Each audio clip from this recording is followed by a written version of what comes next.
how to book appointments properly and why the process of booking an appointment can be the difference maker and you consistently being able to book appointments, close deals, and most importantly, have the predictability to consistently have 40, 50, 60K or whatever goal you have per month.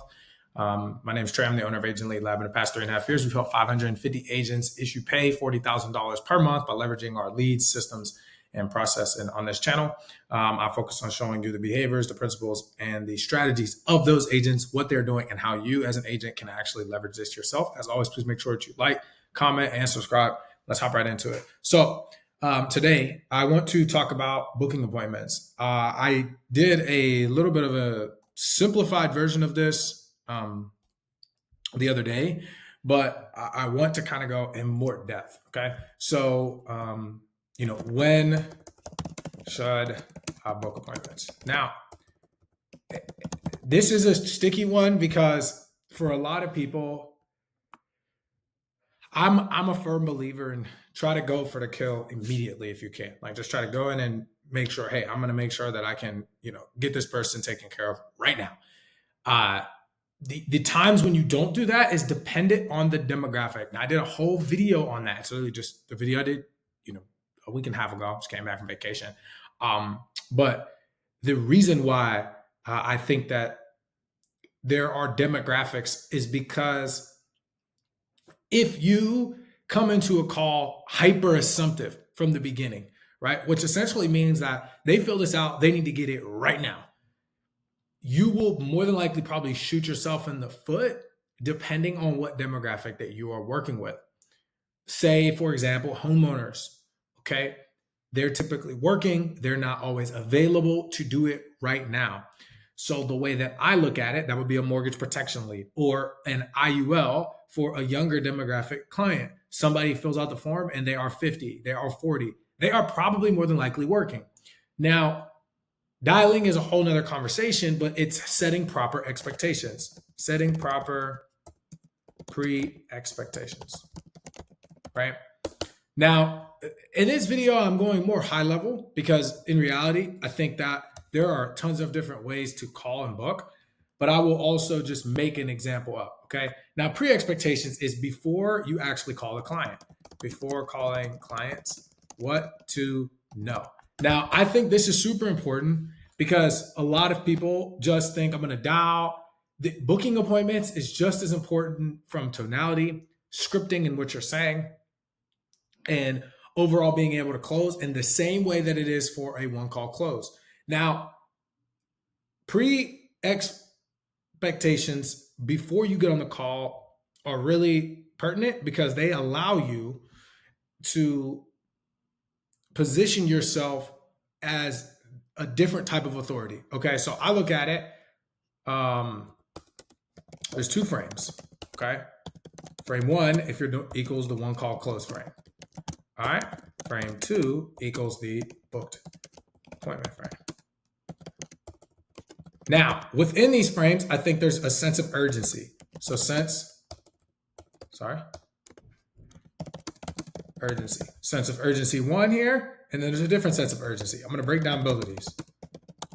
Okay, so the frame one for the one call close for the sense of urgency is fill it out, quick app, get you covered immediately.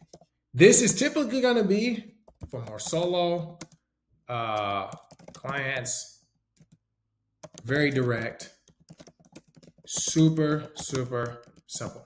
That's where that comes in. Sense of urgency here is fill it out. We need to book a time. You need to get a spouse. And then, right, what this is going to do is this is typically going to be married. They're going to be more, what's it called? Why am I losing my train of thought? More, not question heavy. Oh, more why focused. And then it's going to require painting pictures. Now, I'm going to break down what this actually means. So in the one call close frame, You're going before the call and you're like, all right, I have these leads, I have final expense, I have veteran, I have whatever. I'm going in and I'm literally going into it, and these people are going to pick up, and I'm just going to get them taken care of right now because it's so simple that it's like, okay, it's life insurance. You're 50, you're 60. How much coverage do you want? What are you looking for? Bada boom, bada bing, boom. All right. Now we've already talked about the demographics. That's a whole nother video. I want to talk about actually calling the person. Okay. So my tonality with that, which I'm going to go into here in a second, is also going to change. It's a quicker application. These calls can be 20, 30 minutes. I mean, 15 to 20 minutes tops. It's super straightforward. You're going to get them covered immediately. This is more like a divorced, widowed. You ask a few questions, and then you're super something like, hey, like we can just knock this out right now. It only takes about 5 minutes. Grab your pen and paper. We'll go through this application. We'll get you taken care of. The cool thing about booking appointments is I think when you're doing virtual, there's two ways to do it. Okay. And this is super important. And I'll go back to this and elaborate on this more. Two ways to book appointments virtually. All right. The first way is going to be straight apps, straight appointments. And the other one's going to be Y appointments. You're like, what do these mean? Okay.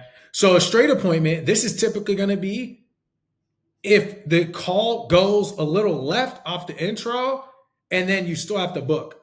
Typically a straight appointment, you went in trying to do a one call close, but then something caught you off guard and then you had to position yourself to actually go and they needed like a spouse or something. It was already straight and to the point. A Y appointment is you're going to go in, you already were planning on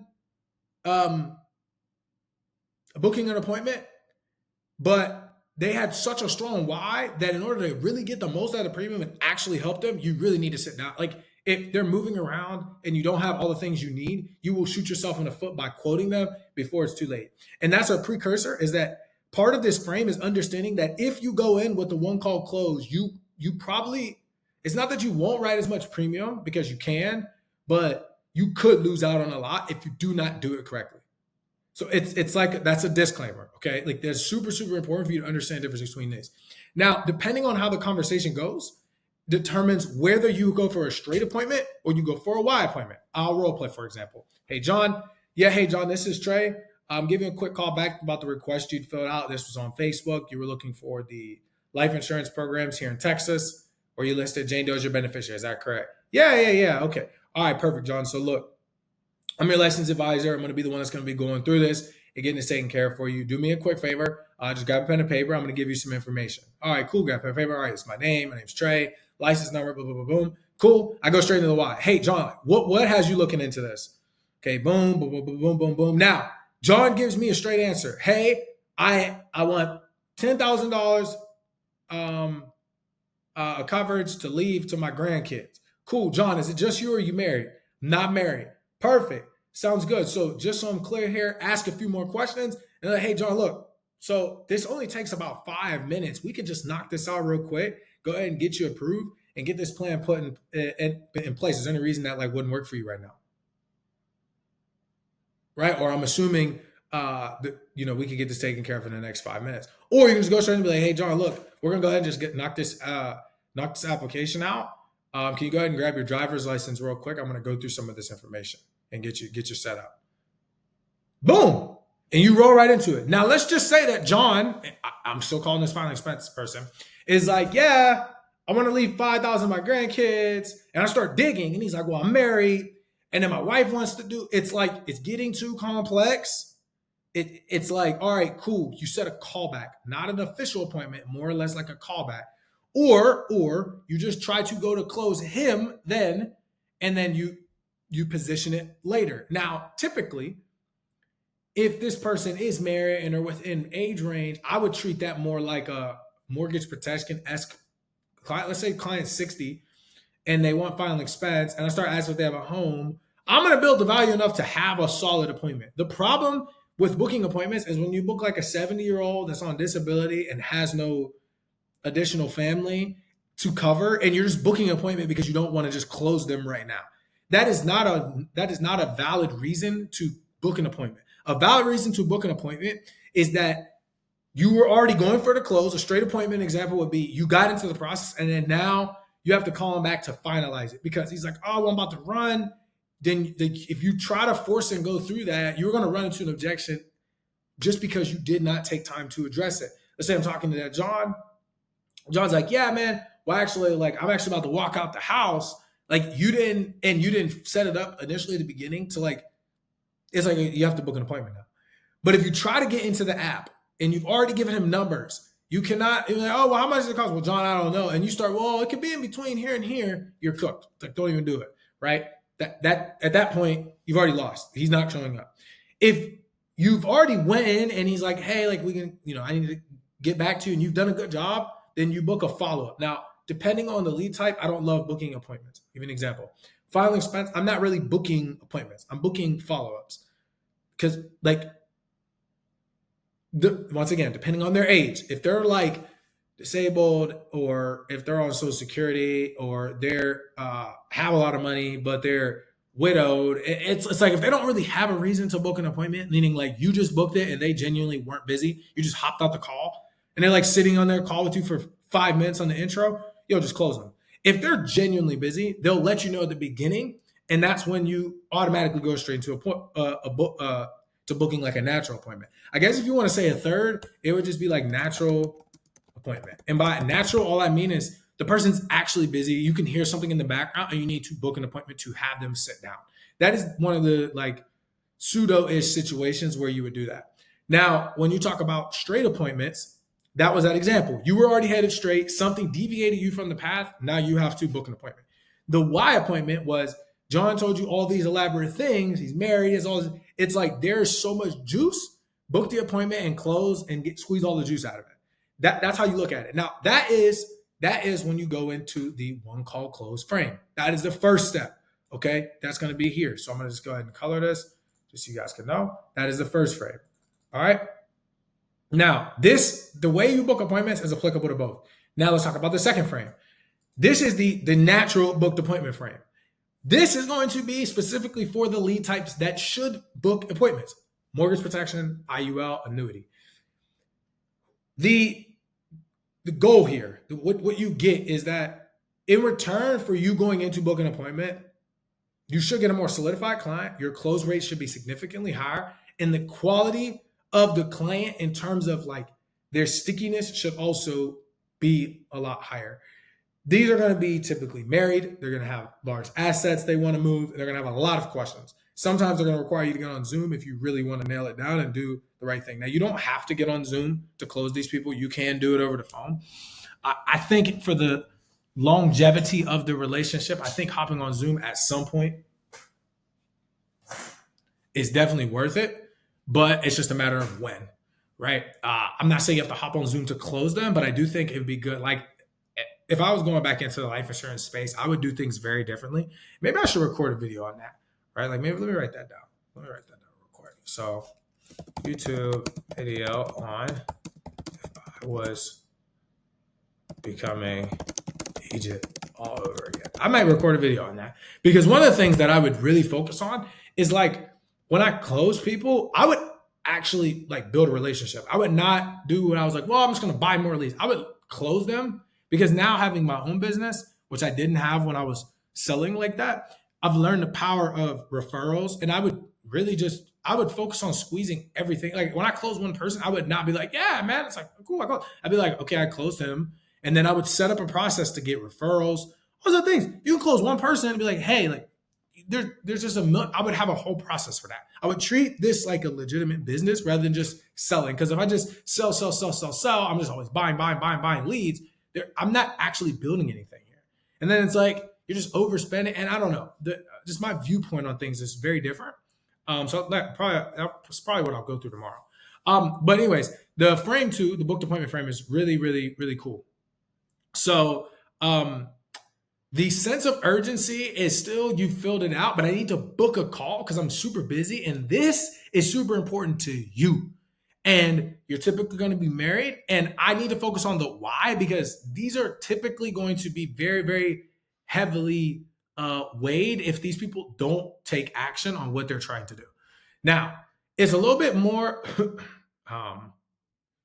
logical for like an IUL or like an annuity because it's just like money in, money out. Uh, Especially if they're not looking for like the death benefit portion of the IUL or the whole life or the whatever it is, right? But when you're talking about something like mortgage protection, it's very emotional because it's like, John, you have a $500,000 mortgage with no life insurance.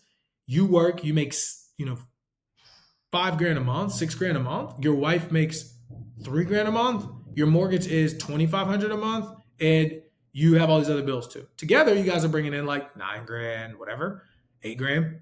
So you can cover it, and then you still got like 3 grand over, and you guys are feeling good. But if you pass John, she's cooked. You have to be honest with people and tell them that. So the assumptiveness is like, I'm assuming you filled this out because you wanted to make sure your family was protected.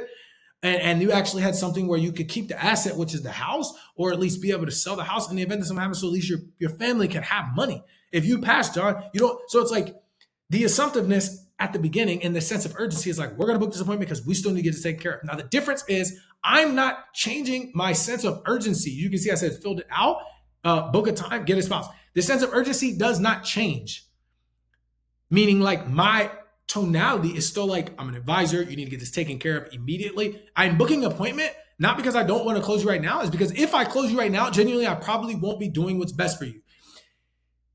You have to get yourself into the frame of understanding that if you close them right now, you're not helping them to the best of your ability. Now, somebody could argue with me and say, well, just try to get everything. Fine. That's cool. The way I look at it though is if I'm considering myself an advisor, I genuinely want to have all of the pertinent information to help you make the most informed decision for you and your family.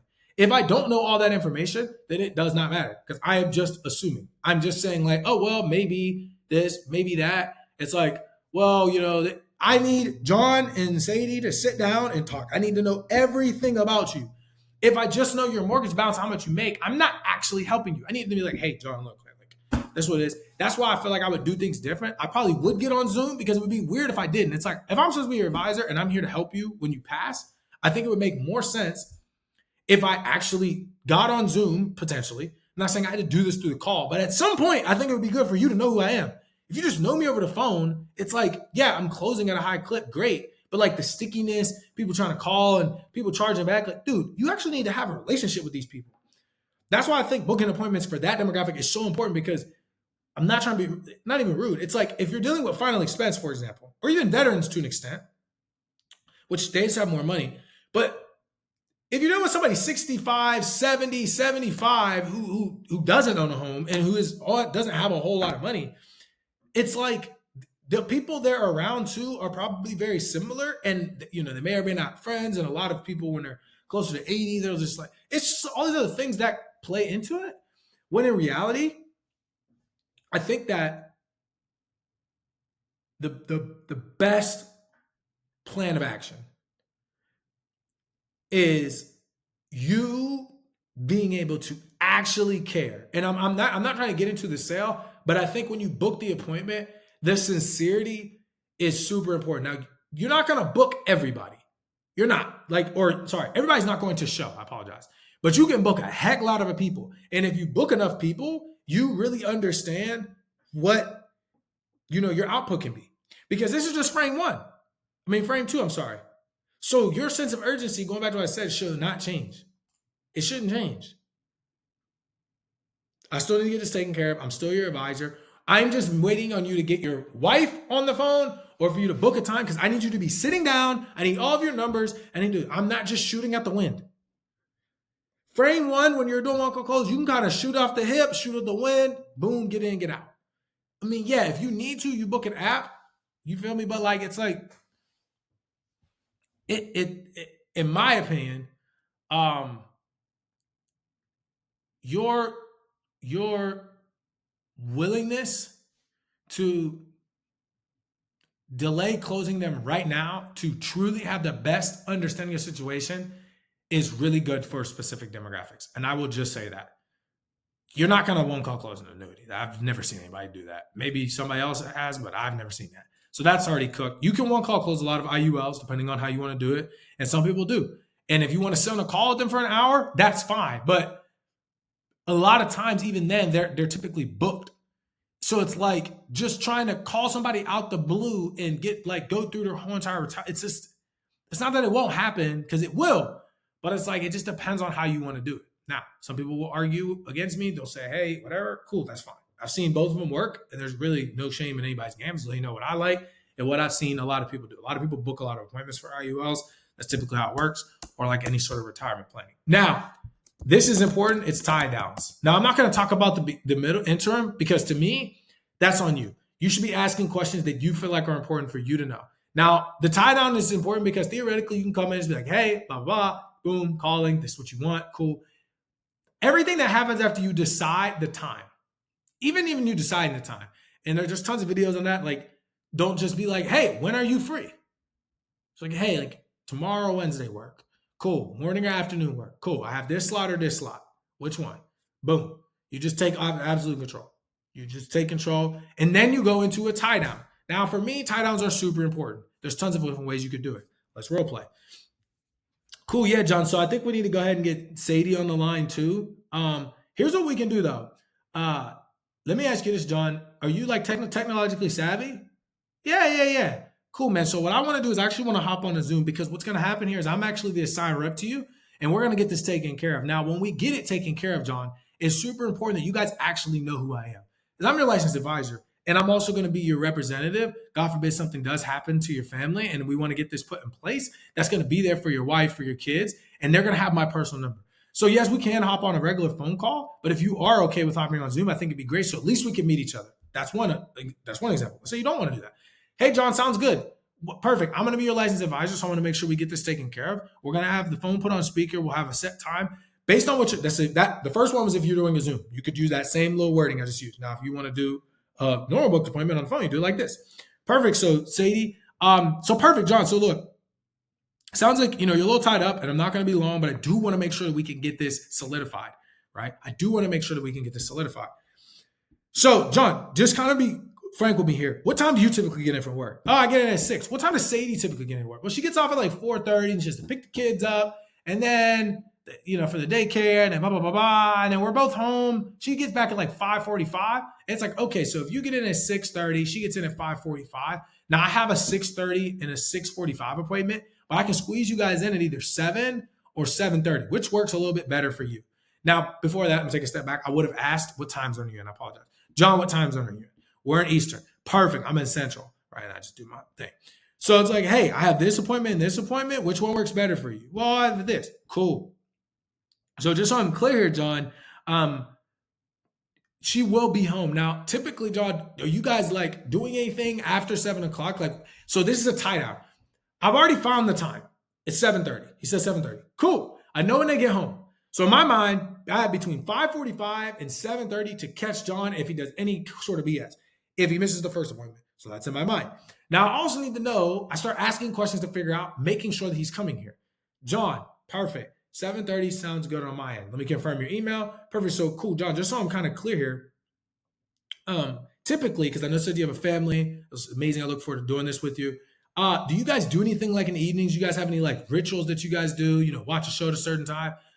Because people will forget things in the midst of you talking to them. And then when it comes up, they'll forget, they won't show up, and then you'll be like, well, the lead sucked. It's like, no, you didn't do a good job tying down the appointment.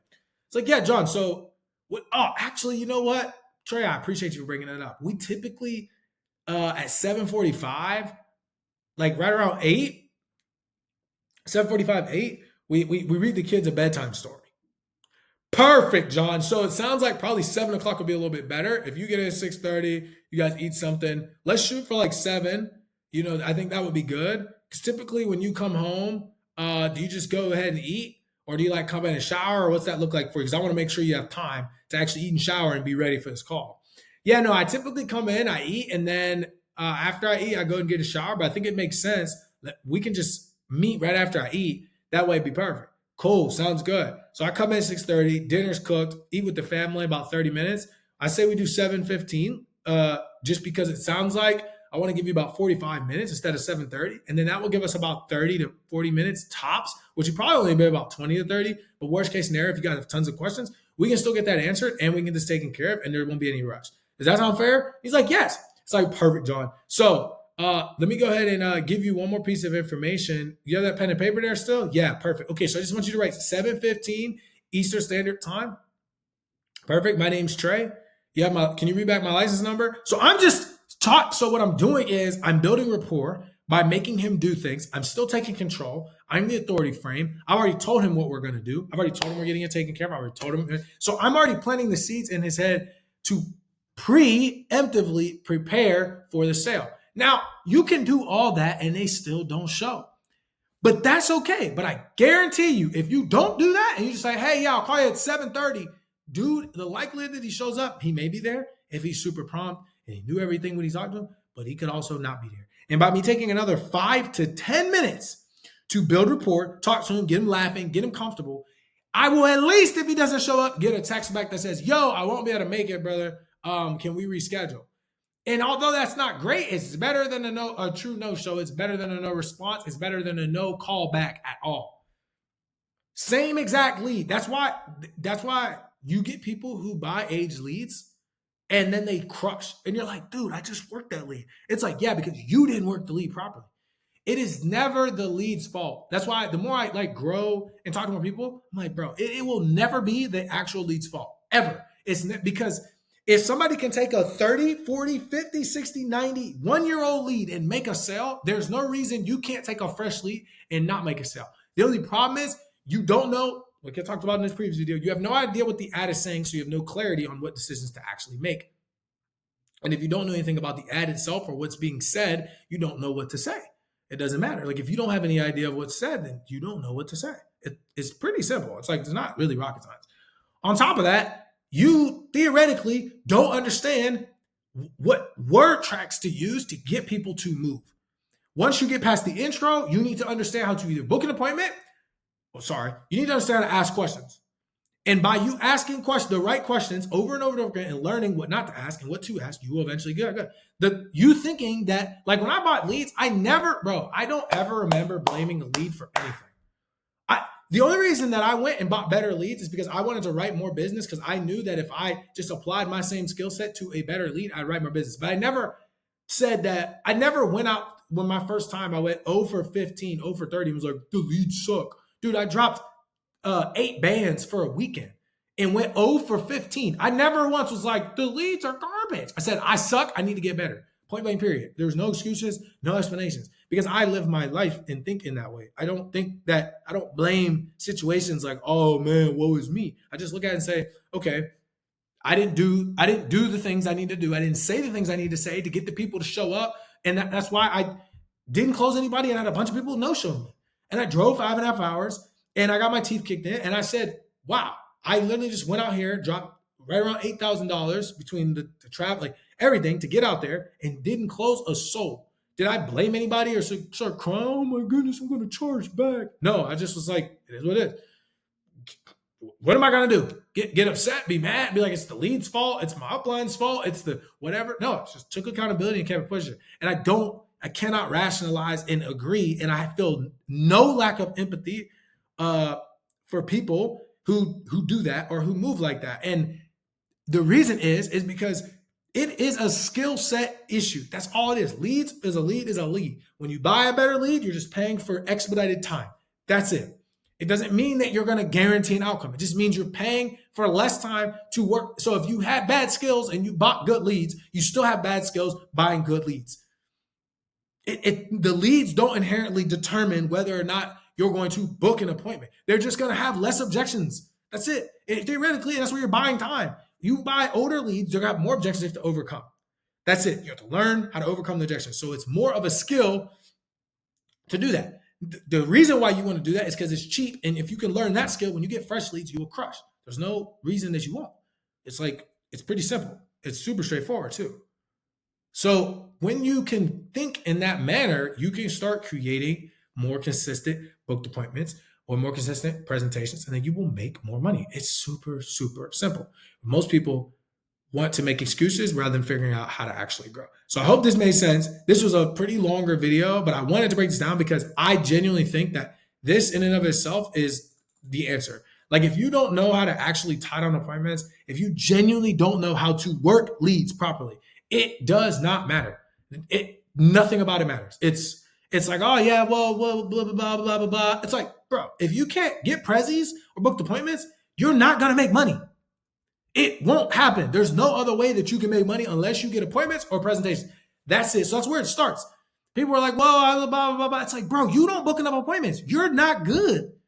There's nothing I can tell you. You are not as good as you think you are. You talked to this many people, you didn't close. Point blank period. If I talked to my sales team and they had 10 presentations and they closed 2, I'd be like, bro, you're horrible. That's not good. You talk to, at least in my organization, if you talk to 10 people and you close 2 with the way our offer is set up, you probably need to go. That's a major skill deficiency problem, right? It just is.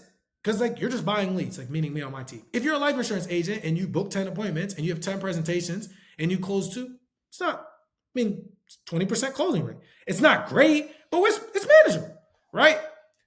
Meaning the people that actually showed. So 10 people showed, you only closed 2. But then once again, it's beautiful because I'll finish on this. The beautiful thing about booked appointments is that there's a law of averages and there's a law of large numbers. Rewatched the video this morning, made it to think about it. If you've watched me, I talk about this all the time. Law of averages is how much does it take for you to get the desired outcome? That input output is directly correlated to typically your skills and what you know. What your applied knowledge, which is understanding. Which ties in with your skills. Applied knowledge meaning, if I go here at this time, I can get this person to show up and I'm more likely to close. That has nothing to do with skills. That just has to do with your applied knowledge and understanding of when to present or how to do something. Not about the actual skills that are required to close the person. Those are 2 different things. It's a whole nother video. The law of averages is tied to those 2 things, right? Skills and applied knowledge, which is understanding. But the law of large number is applied to strictly work ethic. That's it. Because once you figure out what your law of averages is, you can outbeat somebody who has a higher closing percentage or whatever by just doing more sheer volume. But they go hand in hand. If you don't know what your law of averages is, you can't actually apply the law of large numbers because you're just repping and you have no metric and you really don't know what to work on. If you know what the law of averages is, you can either work on your skills or you can understand and learn and apply that learning, which becomes understanding, to actually go hand in hand to help you close more consistently, to increase your law of averages. So then you can apply the law of large numbers and outcompete whoever you're trying to compete with. So I hope all that made sense. But the reason I'm saying that is because the beautiful thing is all that's in your control. None of that stuff's out of your control. It's all in your control. So there's no excuses. It's like, that, go do it or don't do it. But don't complain. It's never the leads. That's why I've tried not to on this channel talk so much about leads. I talk about demographics because you have to buy different leads. And then I talk about behaviors because each lead type demographic has a certain set of behaviors that give you the desired outcome. Once you can understand that, you start moving more effectively. Once again, my name is Trey. I'm the owner of Agent Lead Lab. 3.5 years. We've done 550 agents issue, pay $40,000 per month. I think we're way past that now, but I like that number. So we're just going to stick to that number because I don't want to recalculate and do all that, but we will eventually. If you want leads, go to leadlabcrm.com. That's leadlabcrm. Matter of fact, I'm going to start pulling it up on here just to make it easy for everybody. So it's leadlabcrm.com. If you want to buy leads, you see my little face up there, all our different leads and our prices. Please feel free to go ahead and go to the site and you can easily grab some leads. If you want to potentially partner with us, meaning you want us to come in and either help you build a system or you want us to come in and actually help you grow, there's a 1-hour Zoom session. You can click here. I'm just going to go ahead and give you an example. Put your name, put all of your pertinent information in here. You have to fill out all these fields. Please do not waste our time. And then from there, we will decide if you potentially could work with us. I am transitioning slowly but surely away from this Apex-like offer into a more straight-line lead generation partnership strategy that is completely free, but you will have to fill out an application and everybody will not be approved. The reason why I like this is a very simple model. We can still get the desired outcome, but it's not as much like using the ads manager and building all this stuff out because transparently, a lot of y'all just don't have the patience to do that, unfortunately, and you think you do, and then you get into it and you're like, oh my goodness, this is longer than I thought. It's like, I told you that. You start crying and it's just very frustrating. So what we found that's more profitable and it makes more sense and everybody's happy because the agents pay less. The agency owner doesn't pay anything. And we make money and they make money and everybody's happy is the partnership model. So we like that. Essentially, you have to get anywhere from 250 plus qualified leads from us to qualify. And then you also have to be good, meaning like you can't just buy 250 fresh leads. These are fresh leads, not aged leads. 250 fresh leads from us to qualify for our partnership. And then from there, we will help you create your own community. We'll give you access to tons of really cool things, like beta testing new leads, getting in contact with our team directly to actually strategize with you and help you and your agency grow, getting on like weekly team calls, breaking down KPIs, the whole 9 yards. We'll do that completely for free. But you do have to buy at least 250 fresh leads per month, and then you will qualify for a discounted rate, and then 500 for another discounted rate, and so on and so forth. So if that's something you're interested in, you can also book a call. You can also follow me on Instagram. There's just tons of ways you can reach out to me. So as always, please make sure that you like, comment, subscribe. Let's have a great day, and I will see you guys tomorrow. Peace.